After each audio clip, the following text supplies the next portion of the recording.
Praise the lord అందరికీ. మనం ఈరోజు మిరియాము గారి గురించి తెలుసుకుందాం.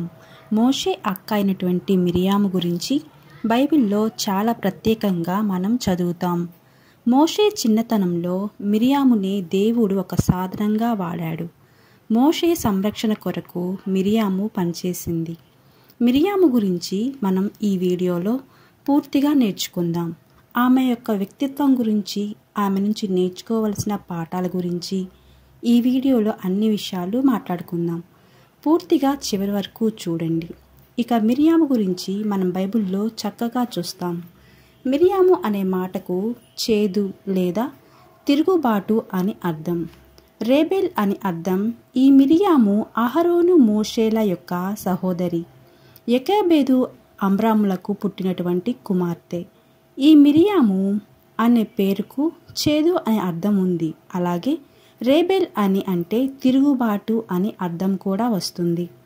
పాత నిబంధన గ్రంథంలో మిరియాము అనే పేరే కొత్త నిబంధనలోకి వచ్చేసరికి మరియగా వ్రాయబడింది. మరియా అనే పేరుకు పూర్వనామంగా ఈ మిరియామును చెప్పుకుంటారు. అంటే పాత నిబంధన కాలం నుంచి కాలానుసారంగా అలాగే భాషానుసారంగా మారి మరియగా కొత్త నిబంధనలోకి మనకు కనిపిస్తుంది. ఈ మిరియాము చిన్నతనం నుంచి కూడా చనిపోయేంత వరకు దేవుని ప్రజలతోనే నాయకులతోనే కలిసింది. దైవ కార్యాల్లోనే ఉంది. తన సహోదరులైనటువంటి అహరోను కానీ మోషే కానీ వారికి చేదోడు వాదోడుగా ఉంటూ అలానే ఉండిపోయింది. సో ఐగుప్తుల నుంచి విడుదల పొందినప్పుడు స్త్రీలందరితో కలిసి తంబూరాతో నాట్యం చేస్తూ దేవుణ్ణి స్తుతిస్తూ పల్లవి ఎత్తి పాడుతుంది. స్త్రీలకు నాయకత్వం వహించినటువంటి గొప్ప లీడర్గా చూస్తాం. ఇశ్రాయేలు స్త్రీలంతా దేవుని వైపు ఆకర్షించడం తోడ్పడిన ప్రవక్తిగా ఈ మిరియామును చూస్తాం. అందుకే ఈమెని ప్రవక్తిని అని పిలుస్తాము. స్త్రీలకు నాయకత్వం వహించిన గొప్ప లీడర్గా కూడా మనం చూస్తాం. మోషే నాయకత్వాన్ని మాత్రం మనం ఎప్పుడూ చెప్పుకుంటాం. అలా స్త్రీ నాయకత్వాన్ని ఇశ్రాయేలు స్త్రీలందరినీ కూడా బలపరిచి ముందుకు నడిపించిన వ్యక్తిగా మిరియాము మనకు కనపడుతుంది. ఈ మిరియాము యొక్క కథనం మొత్తము కూడా 7 భాగాల్లో 7 మాటల ద్వారా మనం చెప్పుకుందాం. మొదటిగా ఈమె ఒక సాధనం, దేవుని సాధనం, దేవుని కోసం వాడబడినటువంటి సాధనం ఈ మిరియాము. నిర్గమకాండం 1వ అధ్యాయం 16వ వాక్యం నుంచి ఈమె ప్రస్తావన మనం చూస్తాం. ఇశ్రాయేలీల మగ సంతానం అంతా చంపబడాలని రాజైనటువంటి ఫరో ఆజ్ఞాపిస్తాడు. మిరియాము తమ్ముడు ఇశ్రాయేలుకు నాయకుడు అయినటువంటి మోషే ఆ రోజుల్లోనే జన్మిస్తాడు. కాబట్టి మగపిల్లవాడు జన్మించడం కష్టం కాబట్టి మోషే కూడా చనిపోయే ప్రమాదం ఉంది. మిరియాము తల్లిదండ్రులు మోషే చనిపోకుండా ఉండాలని చెప్పి 3 నెలలు దాచిపెట్టగలిగారు. కానీ ఆ పైన ఇంకా దాచలేకపోయారు. ఆ పైన ఇంకా వారికి భయం పుట్టుకుంది. ఒకవేళ ఫరో చూసినా లేదా తెలిసిన వారి సైనికులు కానీ వారి ఉద్యోగస్తుడు కానీ ఎవరైనా కానీ ఈ బాలుడు ఉన్నాడు అని తెలిస్తే చంపేస్తారు. ఆ బాలుడిని చంపేస్తారు. అలాగే దాచిపెట్టిన ఈ తల్లిదండ్రులు కూడా శిక్షకు గురి చేస్తారు. కాబట్టి భయపడ్డారు. అందుకే ఎదిగే కొద్దీ బిడ్డను దాచలేమని చెప్పి ఆలోచన చేశారు. ఆలోచన చేసి ఆ చిన్నవాడైన బాలుణ్ణి జమ్మిపెట్టెలో పెట్టి దానికి జిగటమన్ను కీలు పూసి నైలు నదిలో ఉంచుతారు. నైలు నదిలో నాచులో వదిలిపెడతారు. అయితే మిరియాము ఈ తమ్మునికి ఏమి సంభవిస్తుందో ఏమి జరుగుతుందో అని కనిపెట్టడానికి దూరం నుంచి చూస్తూ ఉంటుంది, గమనిస్తూ ఉంటుంది. ఈలోపు ఫరో కుమార్తె అక్కడికి స్నానానికి వస్తుంది. అక్కడ ఉన్నటువంటి ఆ పెట్టెను చూసి దాన్ని తెప్పించుకొని దాన్ని ఓపెన్ చేసి చూస్తే అందులో ఈ హెబ్రీ బాలుడు ఏడుస్తూ కనబడతాడు. చాలా చిన్నవాడు ఆ పసివాడు. అలా ఏడుస్తుంటే అలా మోషేను చూసి ఆ పసివాని పట్ల కనికరం వేసి జాలిపడింది, ముచ్చట వేసింది. కాబట్టి ఆమె ముచ్చట కోసం అని చెప్పి ఆ బాలుని తనే పెంచుకోవాలి అనుకుంది. ఈలోపు దూరం నుంచి గమనిస్తున్నటువంటి మిరియాము అక్కడికి వచ్చి చూస్తుంది. వీళ్ళ ముచ్చట అంతా వింది. ఈ పిల్లవాడిని పెంచడానికి చూసుకోవడానికి హెబ్రీ స్త్రీల్లో ఒకరిని దాదీగా పిలుచుకొని రానా వారిని తీసుకొని రానా అని అడుగుతుంది. మిరియాము ఫరో కుమార్తె ఓకే చెప్పగానే ఫరో కుమార్తె యొక్క అనుమతితోనే తన తల్లి అయిన యొక్కనే తన తమ్మునికి దాదిగా తెస్తుంది. మోషేను కనినటువంటి ఆ తల్లే మరలా దాదిగా ఆయాగా వస్తుంది. మోషేకు నీటిలో నుంచి తీయబడ్డారు కాబట్టి ఆ బాలునికి మోషే అని ఫరో కుమార్తె పేరు పెడుతుంది. నిర్గమకాండం 2వ అధ్యాయం 10వ వాక్యం ప్రకారం నైలు నది అనేది మొసళ్లతో నిండి ఉంటుంది. నైలు నదిని ఐగుప్తీయులు దేవతగా ఆరాధిస్తారు. అంతేకాదు, ఈ ఇశ్రాయేలీయులను నైలు నదిలో ముసళ్లకు ఆహారంగా వేయాలని ఫరో ఆజ్ఞ ఇచ్చాడు. జమ్ము పెట్టెలో పెట్టబడి ఆ ముసళ్ల బారి నుంచి మోషే కాపాడబడ్డాడు. అది దేవుని ఏర్పాటు. మోషే నైలు నది నుంచి తీయబడి ఫరో కుమార్తె సంరక్షణలోకి వెళ్ళటం దేవుని సంకల్పం. అయితే దేవుని సంకల్పం నెరవేరటానికి మిరియామును దేవుడు సాధారణంగా వాడుకున్నాడు. మిరియాము ఎంతో ధైర్యంగా, సమయానుకూలంగా, సామరస్యంగా, అనుకువగాను తెలివిగాను మాట్లాడి తన తమ్ముడికి తన తల్లిని దాదిగా తీసుకొని వస్తుంది. క్లిష్ట పరిస్థితుల్లో దేవుని చేతిలో మిరియాము సాధారణంగా వాడబడింది. మిరియాము ఆ సమయంలో ఆ విధంగా మాట్లాడకుండా ఉండుంటే మోషేకు దాదిగా మరొకరు నియమించబడి ఉండేవారు. అంతేకాదు, మోషే పెరిగి పెద్దవాడైన తరువాత ఇశ్రాయేలీయుల విమోచనార్థమై దేవుడు అతన్ని నాయకుడిగా ఏర్పరచుకున్నప్పుడు కూడా మిరియాము అతనికి సహకరించి వచ్చింది. అతనికి ఆలనా పాలనా ఉంటుంది. ఇశ్రాయేలీ స్త్రీలతో మాట్లాడి వారి దైవిక విషయాల్లో ప్రోత్సహిస్తూ ఉంటుంది. ఇశ్రాయేలీ స్త్రీలందరినీ కూడా ఏర్పాటు చేసి వారిని మేనేజ్ చేసేటువంటి ఒక లీడర్గా మిరియాము ఉంది. ఆ సమయంలో దేవుని చేతిలో సాధనంగా వాడబడింది మిరియాము. దేవుడు నీకు కూడా ఒక ప్రణాళికను ఏర్పాటు చేస్తాడు. నీవు కూడా ఒక ప్లాన్ ఉంటుంది. నిన్ను కూడా దేవుడు సాధనంగా వాడుకోవాలని చూస్తాడు. మిరియాము స్థానంలో ఉంటే మీరు ఏం చేసేవారో తెలియదు, కానీ ఇప్పుడు నీ స్థానంలో ఇంకొకరు అయితే ఉండరు. కాబట్టి నీ స్థానాన్ని, నీ ప్రణాళికను, దేవుని చిత్తాన్ని మీరే నెరవేర్చాలి. కాబట్టి నిన్ను కూడా ఒక దేవుడు సాధనంగా వాడుకోవాలి. ఇక రెండవ మాట, మిరియాము దేవుని విషయాల్లో సంతోషిస్తుంది. దేవుని విషయాల్లో సంతోషంతోనూ నాట్యముతోనూ ఆనందిస్తుంది. దేవుని విషయాలే ప్రధానంగా, వాటిలోనే ఆనందాన్ని వెతుక్కుంటుంది. నిర్గమకాండం 15వ అధ్యాయం 20వ వాక్యంలో తాను నాట్యం ఆడడాన్ని కూడా మనం చూసాం. నాట్యం అనేది ఆనందాన్ని వ్యక్తీకరించడానికి, ఎదుటివారిని ఆనందపరచడానికి లోకంలో అది ఒక సాధనంగా ఉంటుంది. ఆత్మీయ ఆనందంతో దైవ సన్నిధిలో నాట్యమాడిన భక్తురాలు ఎందరో ఉన్నారు. దేవుని మందసాన్ని పట్టణానికి తెచ్చే సందర్భంలో దావీదు ఎఫోదును ధరించి దేవుని సన్నిధిలో నాట్యం ఆడతాడు. నాట్యం సంతోషానికి గుర్తు. ఐగుప్తుల చేతిలో నుంచి ఇశ్రాయేలు విడిపించబడి ఎర్ర సముద్రంలో 6 నెలలు నడిచిపోయిన సందర్భంలో మిరియాము దేవునికి ఇచ్చినటువంటి తలాంతు ద్వారా ఇతర స్త్రీలను కూడా దేవుని వైపు ఆకర్షించింది, దేవుని స్తుతించడానికి ఉపయోగించింది. మీకు వ్యక్తిగత విషయాలు కానీ, పిల్లలు కానీ, ధనము కానీ, సమృద్ధి కానీ, ఆస్తులు కానీ, అంతస్తులు కానీ, ఇలా ఏదైనా వాటి నుంచి మనం సంతోషాన్ని పొందుకుంటాము. కానీ మిరియాము దేవుని యొక్క మహిమను, దేవుని యొక్క పనులను గురించే సంతోషపడుతుంది, నాట్యం ఆడుతుంది.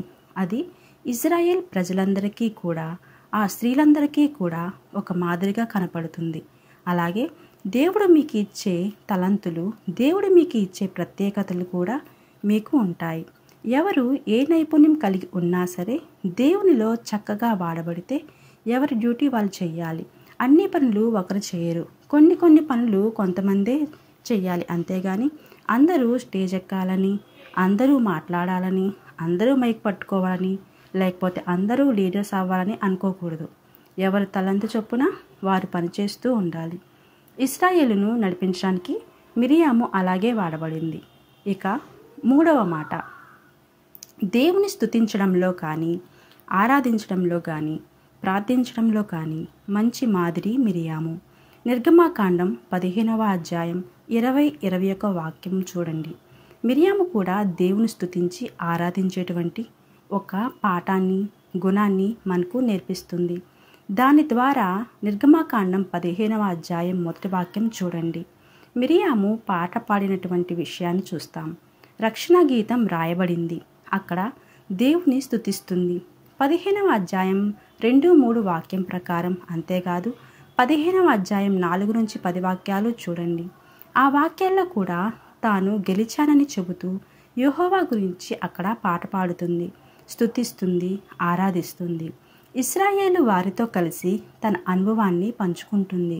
సమస్త విషయాలలో కాపాడటానికి సామర్థ్యం కలిగిన దేవుడు, ప్రతి విషయంలోనూ నిన్ను హెచ్చించే దేవుడు నిన్ను ఎన్నో సందర్భంలో రక్షించాడు. నీ బాధల్లో, వేదనలో, కష్టంలో, కన్నీటిలో నిన్ను ఆదరించాడు. కాబట్టి ఆ దేవుని గురించి స్తుతించడం, ఆరాధించడం నేర్చుకోవాలి.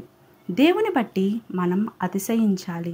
ఏ సందర్భంలో అయినా, బాధలో అయినా, సంతోషంలో అయినా దేవుని ఆరాధించడం, దేవునికి స్తుతించడం, దేవునికి కృతజ్ఞతాస్తుతులు చెల్లించడం అనేది చాలా ముఖ్యమైనటువంటి విషయం అని దీని ద్వారా మనకు అర్థం కావాలి. ఇక 4వ మాట, ఈ మిరియాము ప్రవక్తిని అని బైబిల్లో మెన్షన్ చేయబడింది, ప్రవక్తగా ఎంచబడింది. నిర్గమాకాండం 15వ అధ్యాయం 20వ వాక్యం ప్రకారం పరిశుద్ధ గ్రంథంలో అనేక మంది ప్రవక్తల గురించి మనం చూస్తాం. దెబోరా కానీ, హుల్దార్ కానీ, రిబ్కా అన్న, ఫిలిప్పు కుమార్తెలు ఇలాంటి వారంతా ప్రవక్తినులుగా పిలువబడ్డారు. ప్రవక్తని అంటే దేవుని వర్తమానాన్ని ఆయన ప్రజలకు అందచేసి ఇతరులకు మాదిరిగా దేవుని వద్దకు నడిపించే వ్యక్తులు ఈ ప్రవక్తనీయులు. ఈ ప్రవక్తిని అయిన మిరియాము తంబుర చేత పట్టుకొని ఇశ్రాయేలు ప్రజలందరితో కలిసి యెహోవాను స్తోత్రం చేయుడి, ఆయన మిగులు అతిశయించి జయించుడి, గుర్రములను దాని రౌతులను సముద్రంలో ఆయన పడవేసును అనే పల్లవి ఎత్తి పాడింది. మిరియాము ఇశ్రాయేలీయుల స్త్రీలందరి దృష్టిని యెహోవా వైపు కేంద్రీకృతమయ్యేలా చేసింది. అందరికీ ఒక రోల్ మోడల్గా, అందరికీ ఒక మాదిరిగా, అందరికీ ఒక లీడర్గా వ్యవహరించింది. అందుకే ప్రవక్తిని అని పిలువబడింది.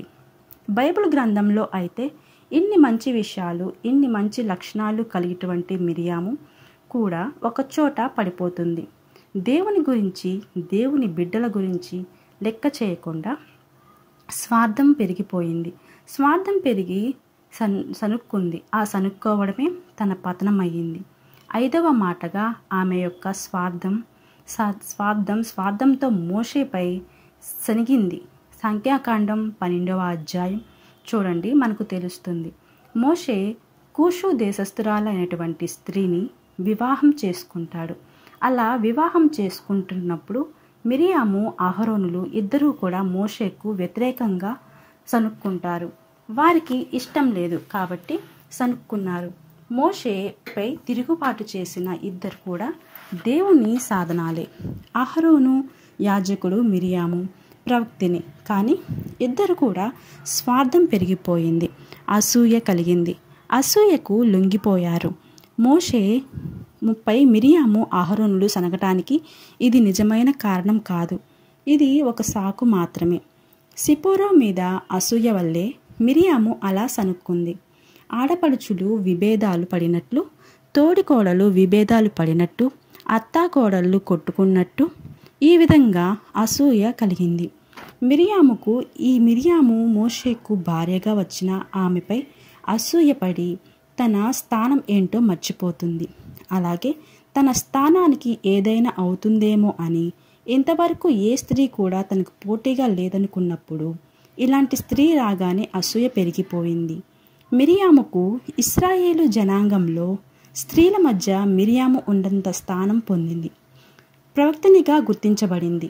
నిర్గమాకాండం 15వ అధ్యాయం 20-21 వాక్యం ప్రకారం ఇద్దరు నాయకులు ఉన్నారు.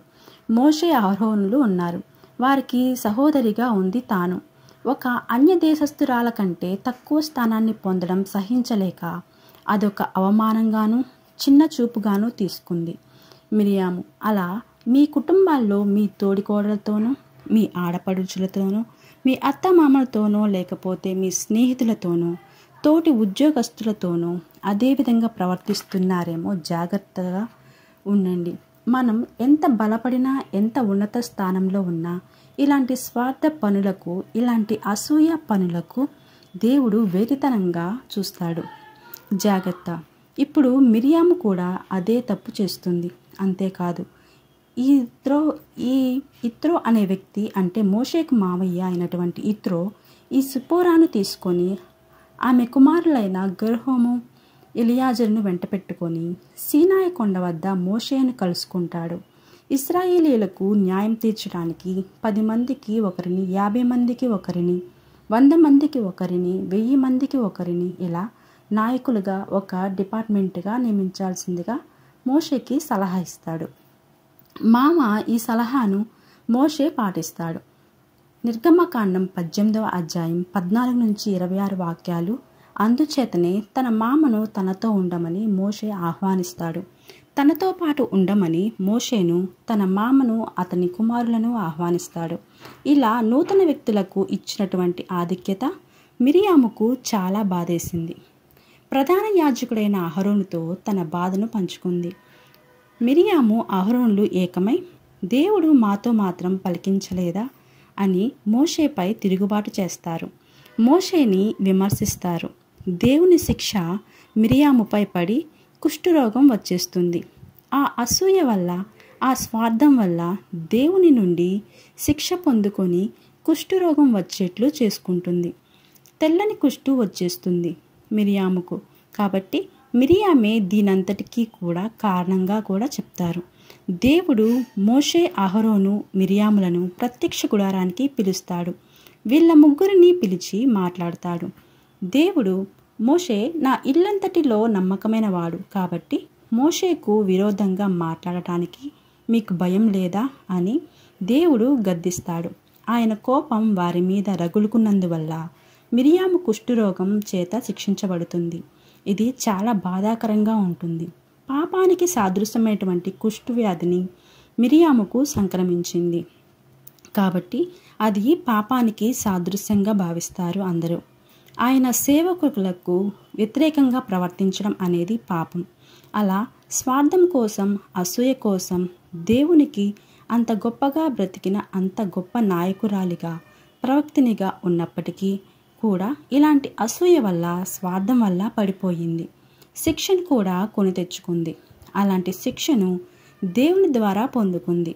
మీ విషయంలో, మీ కుటుంబ విషయంలో కూడా మీరు ఎంత గొప్పగా ఉన్నా, ఆత్మీయ స్థితిలో ఏ స్థితిలో ఉన్నా, చర్చిలో ఎంత పెద్ద పొజిషన్లో ఉన్నా, ఏ విధమైన మంచి చెడులు ఉన్నప్పటికీ కూడా మీరు స్వార్థం వలనో, అసూయ వలనో, మీ కుటుంబాల్లో కలిగే కలహాల వలనో, లేదా మీ స్నేహితులతో కలిగే కలహాల వలనో మీరు శిక్షించబడొద్దు. మీరు స్వార్థం పెంచుకోవద్దు. మీరు అసూయపడొద్దు. చర్చిలో నాకు స్థానం ఇవ్వడం లేదని, నాకు పాట ఇవ్వడం లేదని, లేదా నాకు ప్రత్యేకమైన స్థానం ఇవ్వటం లేదని, లేదా నాకు అవకాశం ఇవ్వటం లేదని, అలాగే మా సేవకుల మధ్య, సంఘాల మధ్య ఈ విభేదాలు, స్వార్థాలు, ఇలాంటి అసూయలు ఉన్నంతకాలం ఇలా దేవుని నుండి దూరం అవుతూనే ఉంటారు. శిక్షింపబడతారని అర్థం చేసుకోండి. అంతేకాదు, దేవుని నాయకుల విషయంలో, దేవుని చేత ఏర్పరచబడిన వారి విషయంలో, సువార్థికుల విషయంలో కూడా నోరు అదుపులో పెట్టుకోవాలి. మీ కామెంట్లు అదుపులో పెట్టుకోవాలి. మీ మాట చాలా జాగ్రత్తగా పెట్టుకోవాలి. దేవుని చేత అభిషేకించబడిన వారి విషయంలో మన నాలుకను చాలా జాగ్రత్త పరుచుకోవాలి. దేవుని ఆగ్రహం రగులుకుంటుంది అని గుర్తుపెట్టుకోండి. ఆ తర్వాత తాను చేసింది తప్పు అని తెలుసుకొని తాను ప్రాధేయపడింది. ఆ శిక్ష నుండి విడుదల పొందింది. దేవుని చేత క్షమించబడింది. మిరియాము, సంఖ్యాకాండం 12వ అధ్యాయం 11 నుంచి 13 వాక్యాలు చూడండి. మిరియాము తన తప్పు ఒప్పుకుంటుంది. ఆమె పక్షంగా మోషే, అహరోనులు ప్రార్థన చేశారు. ఆమె స్థితి గురించి, ఆమె పరిస్థితి గురించి ప్రార్థన చేశారు. తాను కూడా తన తప్పేంటో తెలుసుకున్నది. వారిద్దరూ కూడా ప్రార్థన చేశారు. సంఖ్యాకాండం 12వ అధ్యాయం 13వ వాక్యం చూడండి. మోషే, అహరోను ఇద్దరు ప్రార్థన చేస్తారు. కుష్ఠరోగం అనేది వస్తే కనుక అది అపవిత్రతకు కలుగచేస్తుంది. కుష్ఠరోగం గలవాడు అపవిత్రుడుగా ఉండాలి. వాటికి దూరంగా ఉంటూ ఆజ్ఞలు పాటించాలి. వాడు అపవిత్రుడు కనుక ప్రత్యేకంగానే నివసించాలి. పాలెమునకు వెలుపలే ఉండాలి, బయట ఉండాలి. చాలా కఠినమైనటువంటి ఆజ్ఞలు ఉంటాయి. లేవీకాండం 13వ అధ్యాయం 16వ వాక్యం చూడండి. ఈ నియమాలు తెలుస్తాయి. అయితే అపవిత్రుడని నియమించబడిన వాడు 7 దినాలు కడగా ఉండాలి, దూరంగా ఉండాలి, బహిష్కరించబడాలి. ఆ తర్వాత మాత్రమే అవి తగ్గిన తరువాత పూర్తిగా తగ్గితే యాజకునికి కనపరుచుకోవాలి. తనను తాను శుద్ధి చేసుకొని సమాజంలో అప్పుడు కలవచ్చా లేదా అని యాజకుడు చెప్తాడు. లేవీకాండం 13వ అధ్యాయంలో తెలుస్తుంది ఇవన్నీ. మిరియాము కూడా 7 రోజులు సమాజం వెలుపటి బయట ఉంచబడింది. ఆ తరువాత సంఘంలో చేర్చబడింది. దేవుడు ఏ విషయాన్ని గుర్తు చేసి హెచ్చరిస్తున్నాడేమో జాగ్రత్త. ఆ విషయాన్ని గుర్తుపెట్టుకోండి. తెలియక చేసినా తెలిసి చేసినా కానీ దాన్ని సరిదిద్దుకునే అవకాశం ద్వారా నువ్వు దేవుని దగ్గరకు చేరితే, దాన్ని సరిదిద్దుకుంటే దేవుడు క్షమిస్తాడు, శిక్షించడు. కాబట్టి క్షమాపణ పొందాలి, ప్రాయశ్చిత్తపడాలి, దేవుని వేడుకొనాలి. అలాగే మనం చేసిన తప్పును సరిదిద్దుకోవాలి. అప్పుడు దేవుడు మరలా నిన్ను క్షమించి నిన్ను మరలా బలపరుస్తాడు. ఇక ఆఖరిగా మిరియాము యొక్క మరణం కూడా సంభవిస్తుంది. సంఖ్యాకాండం 20వ అధ్యాయంలో మొదటి 2 వాక్యాలు మిరియాము సీను అనే అరణ్య ప్రాంతంలో మరణిస్తుంది. అక్కడే పాతిపెట్టబడుతుంది. మిరియాము తన జీవితం అంతా దేవుని ప్రజలతోనే గడిపింది. దేవుడు ఏర్పరచుకున్న నాయకులకు సహకరించింది, వారితోనే పనిచేసింది. మోషేతోనూ అహరోనుతోనూ పనిచేస్తుంది, వారికి సహాయం అందిస్తుంది, సహకారిగా ఉంటుంది. ఇశ్రాయేల్ స్త్రీలందరికీ కూడా మాదిరిగాను ముందుండి నడిపిస్తుంది. దేవుని విషయాల్లోనే పనిచేసింది, దేవుని విషయాలతోనే పనిచేసింది, సహకరించింది. అలానే మరణించింది, అలానే మరణాన్ని పొందుకుంది. మిరియాము స్టోరీ అయితే ఇదే బైబిల్లో వ్రాయబడినటువంటి మిరియాము కథనం అంతా. ఇలా ఉంది. అయితే మిరియాము లాగా మీరు కూడా దేవుని చేతిలో ఒక సాధనం లాగా, ఒక ఆయుధం లాగా వాడబడాలి. అంతేకాదు, మిరియాములాగా దేవుణ్ణి స్తుతించాలి, వేడుకొనాలి. మిరియాములాగా సహాయం అందించాలి. సువార్తకు కానీ సేవకులకు కానీ మీకు తోచినట్లుగా, మీకు కలిగినట్లుగా సహాయం చేస్తూ ఉండాలి, సహకరిస్తూ ఉండాలి. సేవ విషయంలో, సేవకుల విషయంలో కూడా మీరు కూడా ఒక పాత్రగా వాడబడాలి అని గుర్తుపెట్టుకోండి. అలాగే మిరియాము పడిపోయినట్లు మీరు పడకూడదు. స్వార్థంతో కానీ అసూయతో కానీ మీరు మిమ్మల్ని చెడగొట్టుకోవద్దు. మిరియాము పాపానికి కారణం మిరియామే. ఆమె చేసుకున్న దానికే ఆమె అనుభవించింది. మరి మీరు చేసుకునే దానికే మీరు అనుభవిస్తారు అని గుర్తుపెట్టుకొని, వారితో కలిగేటువంటి విరోధము కానీ, ఆ స్వార్థము కానీ, ఆ అసూయ కానీ మిమ్మల్ని దెబ్బ కొడుతుంది అని అర్థం చేసుకోండి. అంతేకాకుండా మరలా ఒకవేళ మనం చేసిన విషయాల్లో తప్పులు ఉన్నా, లేదా మనం తెలియక చేసినా, తెలిసి చేసిన క్షమాపణ అడగాలి, దాన్ని సరిదిద్దుకోవాలి. సరిదిద్దుకొని దేవుని వద్దకు వస్తే మరలా మిరియాము నిలబెట్టినట్లే ప్రజల్లో నిన్ను మళ్ళీ నిలబెడతాడు, మళ్ళీ నిన్ను హెచ్చిస్తాడు. మిరియాము ద్వారా నేర్చుకునే పాఠాలు ఇవి.